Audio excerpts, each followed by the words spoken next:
Hello everyone. இந்த வீடியோவில் நம்ம பார்க்கக்கூடியது present perfect tense.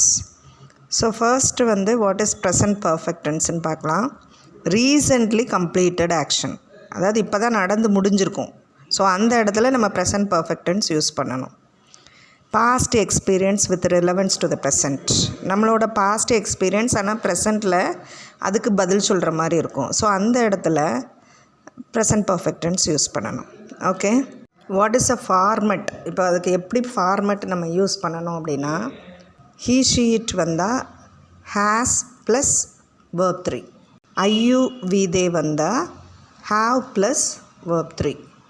So verb 3னா நல்லா தெரியும், பாஸ்ட் பார்ட்டிசிபிள். ஓகே, இப்போ இது வந்து அஃபர்மேட்டிவ் சென்டென்ஸ்க்கு அதை யூஸ் பண்ணுவோம். நெகட்டிவ் சென்டென்ஸ்க்கு நாட் மட்டும் ஆட் பண்ணணும். Has plus not, have plus not, அந்த மாதிரி. அப்புறம் verb 3 as usual யூஸ் பண்ணணும். இப்போ என்னென்ன கீவேர்ட்ஸ் வரும் அப்படின்னு பார்க்கலாம்.